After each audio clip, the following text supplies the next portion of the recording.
નવરના રામ રામ. બોલો બોલો મહેન્દ્રભાઈ, બોલો બોલો. ખેડૂત તો પતી ગયા હવે.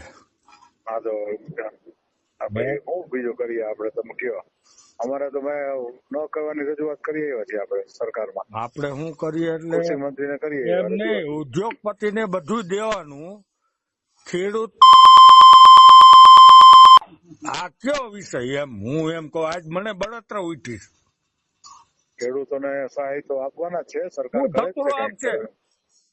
આ એક વીઘે કેટલો ખર્ચો થયો? તમે ખેડૂતના દીકરા છે કોઈ નહીં? ખબર જ હોય ને યાર, આમ તો ખબર જ છે ને યાર. ખબર છે ને, બીજું અહીંયા 50 જણા હું ભેગા લઈને અહીં બેઠો છું.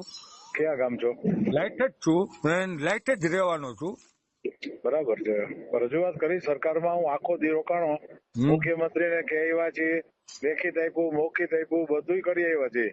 કૃષિ મંત્રીને કે આવ્યા છીએ, સરકારના પક્ષમાં કીધું છે, જિલ્લા ભાજપમાં કીધું છે, પ્રદેશ ભાજપમાં કીધું છે, બધાને કે આવ્યા ભાઈ. મહેન્દ્રભાઈ, એક હું વિનંતીથી વાત કરું.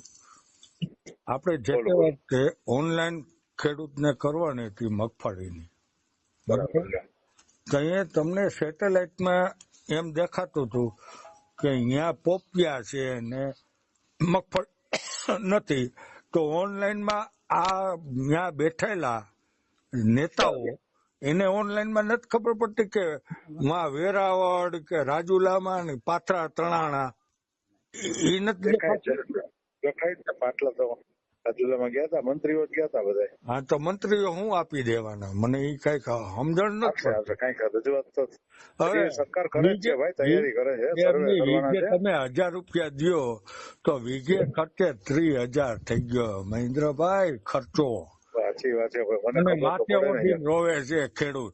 અને જો હવે જફાવાળા હે ને ગામડે નીકળશે ને, જો ખેડૂતનો દીકરો ના મારે ને તો રાજુ મકવાણા રાજકારણ કાયમી માટે છોડી દો. તમારી વાત સાચી છે ભાઈ.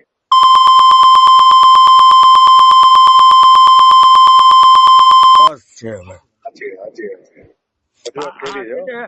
પેટની બળતરાથી બોલીએ છીએ અમે સાહેબ. હા, હું સમજે, મને દેખાતો હોય ને ભાઈ, મને ખબર તો પડે ને ભાઈ.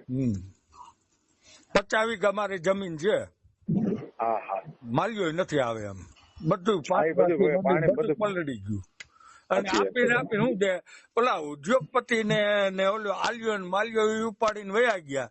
તો ગવર્મેન્ટ ને એ નથી ખબર પડતી, ગુજરાત સરકારને, ભાજપ સરકારને, કે આ ખેડૂત આપણો હેરાન થાય. ઓમ ખેતી પ્રધાન દેશ ગણે. વાત કરી સાચી છે, રજૂઆત કરી છે, કઈક સારું આવશે. સરકાર ચિંતા કરે છે ચોક્કસ. હો રાજુભાઈ, જોઈ હવે હા હા કરશે. પછી